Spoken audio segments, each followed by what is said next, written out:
ये जो हम लोगों का काम ही है, जो हम सिविल सोसाइटी में बैठे हैं कि हम प्रेशर ग्रुप्स बनाएं और इस चीज़ को, इसके लिए कोशिश करें। मंसूर रजा साहब, आपके ज़हन में कोई वे आउट है? जी देखिए, बिल्कुल सीधी सी बात यह है कि जो जिसे अंग्रेजी में कहते हैं कि birds of the same flock, आपको हम ख्याल प्रोग्रेसिव लीडर्स को, लॉयर्स को, मौलवी को, लोगों को इकट्ठा करना होगा, इस बात पे माशरे में डिबेट करवानी होगी, जो कि आप कर रहे हैं बेसिकली इस वक्त, और एक कंसेंसस डेवलप करना होगा कि देखें जी, जो 295B और C का मामला है उसको आप थियोलॉजी की जबान में मत डील करें, बल्कि उसको फंडामेंटल राइट्स के प्लेन पे आके डील करें जी, तो मामला फिर आपको बेहतर होता नजर आएगा। जब तक आप थियोलॉजी के डिस्कोर्स में फंसे रहेंगे, मामला कभी नहीं हल होगा। अभी वैसे आप ज़ियाउल हक का नाम तो निकाल रहे हैं आइन से, तो उनके बनाए हुए ये कवानीन क्यों नहीं निकालते? क्योंकि देखिए ना, अगर ये इस्लामी और या मुसलमान मुल्क के लिए फ़ायदेमंद होते तो कायदे आज़म या उस ज़माने की लीडरशिप क्यों नहीं करती? उन्होंने तो नहीं किया, वो लोग तो ऐसे नहीं थे। ये तो सबको पता है कि ज़ियाउल हक ने क्यों किया। हम कोशिश कर रहे हैं कि मुफ्ती मुनीबुर रहमान जो मुमताज़ आलिम दीन है वो भी शामिल हो जाएं इस गुफ्तगू में। मुस्तकिल उनका फ़ोन एंगेज जा रहा है और हम कोशिश भी कर रहे हैं। एक कॉलर है अलबत्ता लाइन पे। जनाब वालेकुम सलाम।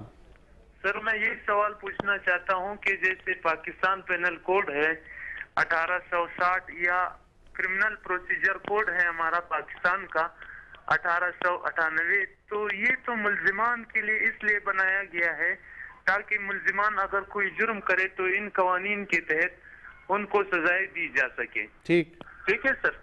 अब मेरा क्वेश्चन ये है कि ये 295 या जो वो दिया है कि रसूल पाक सल्लल्लाहु अलैहि वसल्लम के शान में गुस्ताखी करने वाले को सजाएं मिलेंगी, या कोई ऐसा एक्ट जो कोई भी कमिट करेगा इस सेक्शन के तहत उसको, तो ये तो एक वॉच है मुल्जिमान पर, तो अगर ये खत्म कर दिया जाए तो इसका मतलब ये है फिर क्रिमिनल प्रोसीजर कोड और पाकिस्तान पेनल कोड को भी खत्म कर देना चाहिए। नहीं, मैं बहुत शुक्रिया आपका। मैं इसमें अर्ज ये करना चाहता हूँ कि मंसूर रजा साहब का जो आज का मजमून है डॉन में, उसमें बुनियादी एक मालूमात ये दी गई हैं कि 1927 में अंग्रेज़ों ने 295A इंट्रोड्यूस कराया था बुनियादी तौर पे इंडियन पीनल कोड में, जो पार्टीशन के बाद ज़ाहिर है पाकिस्तान पीनल कोड हो गया। उसमें किसी भी मज़हब के आदमी के लिए, चाहे वो मुसलमान हो, हिंदू हो, सिख हो, यहूदी हो, ईसाई हो, कि आप उनकी इल्हामी किताबों की या उनके रसूलों की तौहीन करेंगे या उनके रेलिक्स की, तो ज़्यादा से ज़्यादा 10 साल कैद की सज़ा हो सकती थी।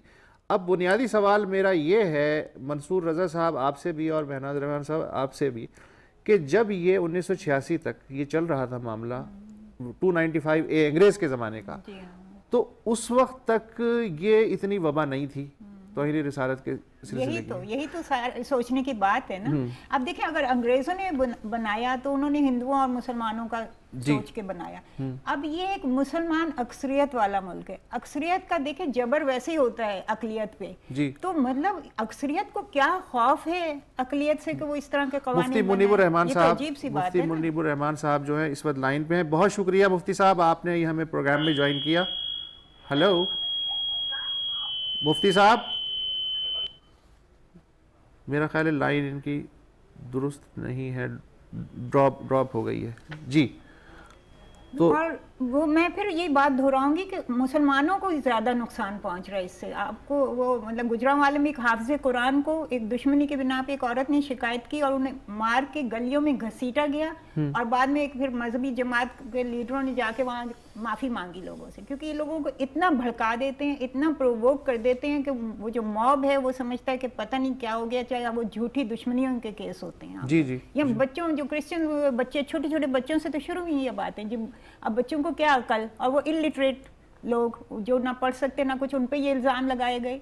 तो ये तो जो अभी इस मजमून में भी जो बात है कि पंजाब में ज़्यादा हो रही है, तो वहाँ की जो अकलियतें वो निस्बतन खुशहाल हैं। वो उसके पीछे जेलसी का एक फैक्टर है। वो देख नहीं सकते कि उनके पास ज़मीनें हैं, वो खुशहाल हैं, तो वो इस तरह के इल्ज़ाम लगा के उनको वो तो उन्होंने ज़ाहिर मंसूर रज़ा की अपनी तहकीक जो है। और एक और बात मैं कहना चाहूँगी कि मतलब हम मुसलमान हैं और हम सब जानते हैं कि हमारे नबी कितने मेहरबान, मुशफिक, शफीक पर्सनैलिटी थे। अफू दरगुजर में वो कितना यकीन रखते थे।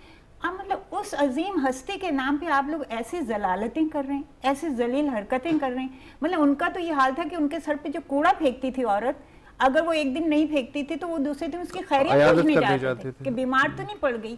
और जब ताइफ के लोगों ने उन पे इतने पत्थर मारे कि उनके जूतों में लहू बढ़ गया था, खूनम खून हो गए थे, तब भी उन्होंने कोई बद्दुआ नहीं दी।